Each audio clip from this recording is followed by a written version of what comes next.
Hi, and welcome back. Okay, so we're going to pick up where we left off, and I'm going to show you how to code up some Matlab. Hopefully, you're already familiar a little bit with Matlab and how it works. So this will just be a review of that. All right. So in this module, we're going to go over the numeric code for the irrotational flow over a forward-facing step. This is the one I did in the previous lecture. And really, this means I'm going to introduce you to this psi.m file that I wrote. And you can find that M file on the course website. And I'm going to go over the code. I'm going to go over how I set up the initial conditions, iterating to a solution, and eventually then writing those .dat files. All right. This is, just to remind you, this image right here is the one that I showed you in a previous module. And so I want you to just recall that because we're going to use that when we discretize. All right, so here's a terminal window, and you can see where we're at here. I got this psi and plot script files. The two of them are together. And this tilde just means that that's the backup for it. So Linux automatically makes a backup for you every time you open and close a file. Those are there. So let's open this, and I'm going to use something called VI. And VI is a really old editor, like older than Notepad and those sort of things, but it's a non-GUI editor, so I love non-GUI stuff. In other words, it won't work with your mouse, but basically it will work over a terminal that you're logged into another computer, and that's important to me. So if you just type VI, maybe I should use editor. All right.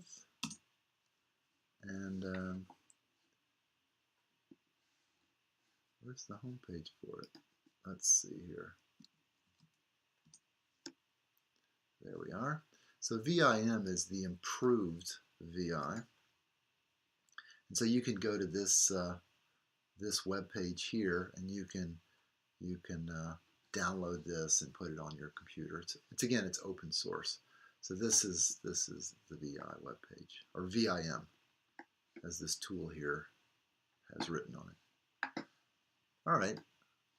So that's VI. So I'm going to say VI, psi.m,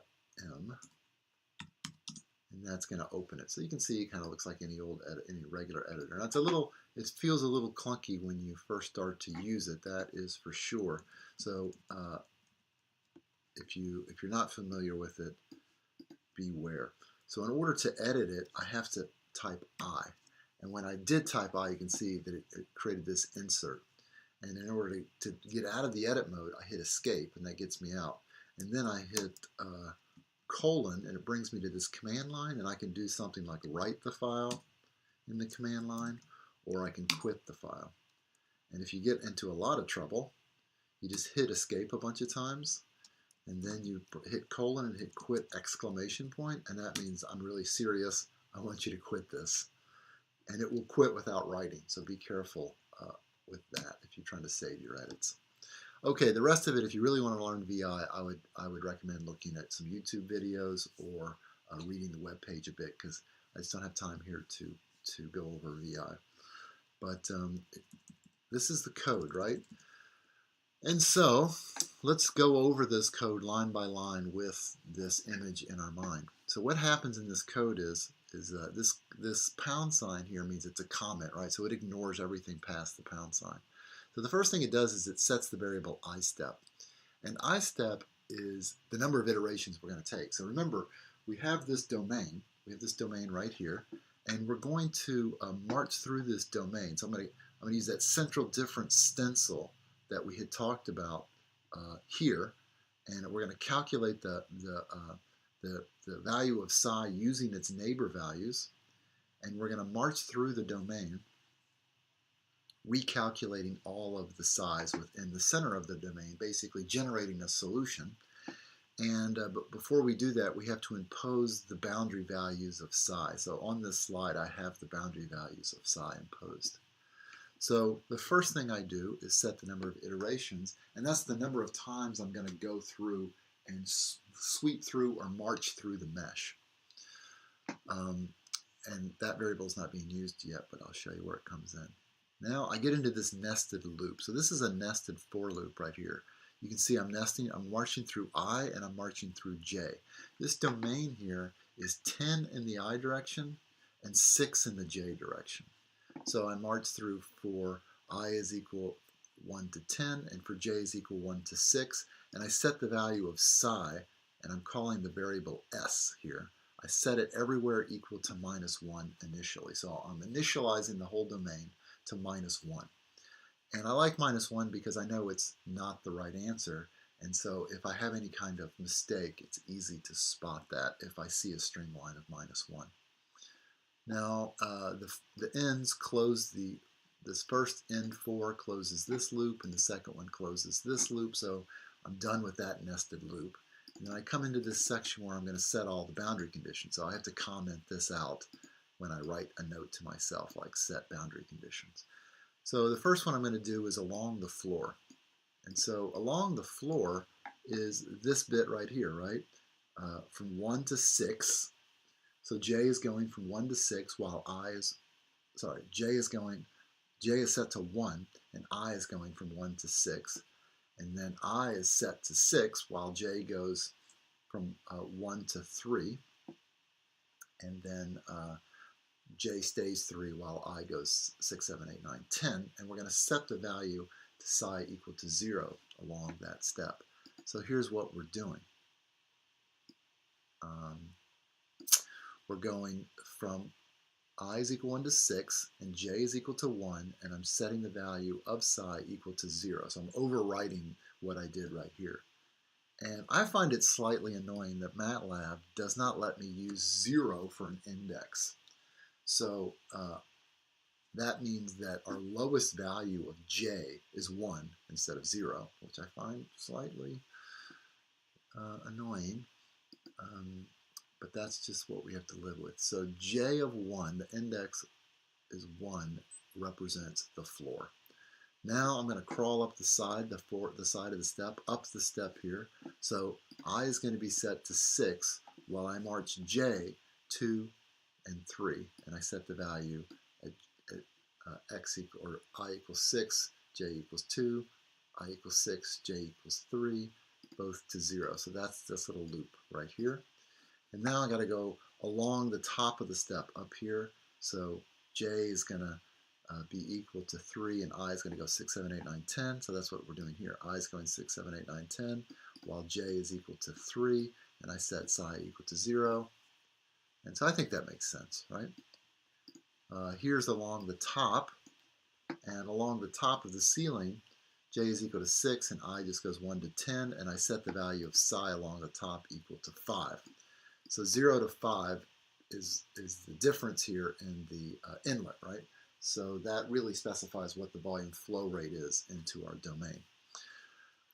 Now, the inlet itself, we decided that we're going to go psi is equal to 0, 1, 2, 3, 4, 5, and along the inlet. So I'll just march along here. I'll go, you can do this more than one way, but I'll let j go from 2 to 6, because I've already set j equals to 1, right?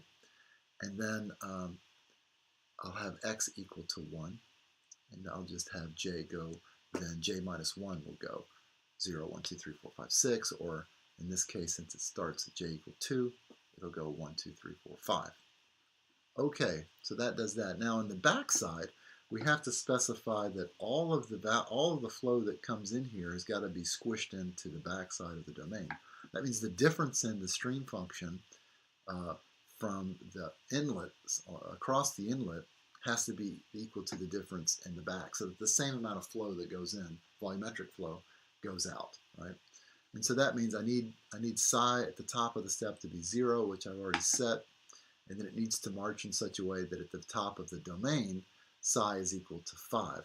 So the way to do that is just kind of this little algebraic equation here that I wrote. I'm going to set the value of I equal to 10, and the value of j is going to go 3, 4, 5, 6, And you can see this little expression will do exactly what I want it to do. When j is equal to 3, j minus 3 will be 0. And so 0 times whatever is 0. So that'll set the value of the string function there to be 0. And then it'll march on up. And when j gets to be 6, which is the top of the domain, 6 minus 3 is 3. 3 times 5 divided by 3 is 5. So I'm going to end up with my 5 at the top there. So that's great. That's exactly what I wanted it to do. Okay, so that just set the initial conditions. And now what we're going to need to do is, I'd like to first write the initial conditions to file so that I can see them. And then next I would like to go ahead and start the domain marching. So this little command right here is kind of nice. This right here, what I'm doing right here is I'm building the file names for the data dumps. So I want to call the files psi, and then I want there to be 6, I want there to be, I'm going to hit undo here. That's U. That undoes whatever I just typed. There'll be 6 digits that represent the iteration number, right? And so it'll be 6 digits and that are iteration number. And the reason I'm doing this 0 padding here, that's what this does, so that the files won't be called psi1, psi2, psi3, psi4, psi5 up to 10. And then it'll go psi 10, 11, 12. I don't like that because if you've ever done a listing, you'll see that it won't necessarily list them in order. So what I want to do is 0 pad. So I'll have psi 5, sorry, the first iteration, the first dump will be psi 1, but there'll be 5 digits, 5 zeros in front of it. And so, and then the second one will be 5 digits, 5 zeros, and then a 2. And when we get to 10, there'll be 4 digits in front, and so forth. And it just lists nicer in your Finder windows that way. And then it'll be here. It'll have dat. So what this command does is it builds the string of characters and calls it file name. And that's really what this is. This is turning the number 0 into a string, number 2 string, and it says number 0, and use this format. This is basically a C code format. Use 6 decimal places to do that. I think it'll make more sense when you see this run. Okay, so we have the file name, and then we're going to dump, we're going to save, using an ASCII file, the variable S. And so I think that's pretty self-explanatory. So this writes the file here. Now we're in the main loop. I'm at the bottom of the code, so this is all there's left in the code. The main loop basically iterates on I step. That's the number we set at the top of the code. That was at 40. And then it's going to loop through, and it's going to calculate this nested do loop. J is going to go from 2 to 5, and I is going to go to 2 to 5. So 2 to 5, if you look back at our domain here, that's this point right here, 2 to 5, and then 2 to 5 and J would be up. So I'm just doing this interior part, right? So when you do central difference, you can't do all of the nodes. You don't want to recalculate the boundary nodes. They need to remain the boundary nodes, and you're just calculating the interior nodes. Well, again, the analogy that I like to use is it's like a musical instrument, this differential equation, right? The musical instrument itself, like a guitar, it could play whatever song you wanted, but you have to impose boundary conditions on the guitar and initial conditions. The boundary conditions are you have to put your finger somewhere on the string and confine the string. And then the initial condition is you pluck the string. And so then it plays that particular song or that particular piece of music. And the guitar could play any music given the right boundary and initial conditions, right? So that's what we're doing here. We're imposing initial and boundary conditions to get a specific solution.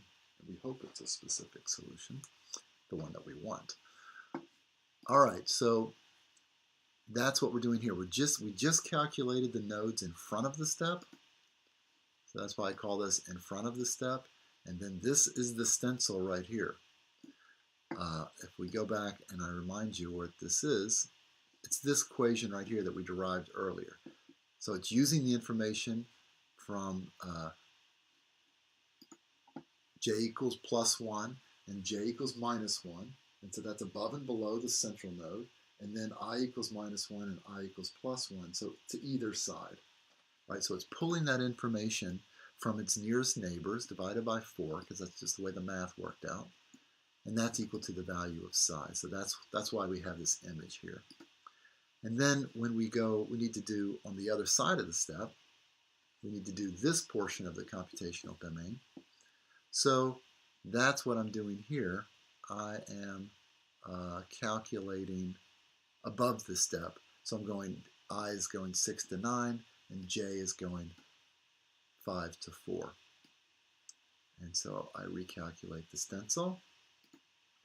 Then I build the file name again. So I call it psi num to string. And in this case, I'm using n, iteration number. So the file name will have embedded in it in the iteration number .dat.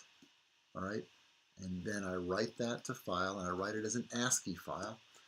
And an ASCII file is a file that we can read, like Matlab could open or Notepad could open. I'm sure you've all tried to open a file in Notepad and you see all that stuff that doesn't look like English.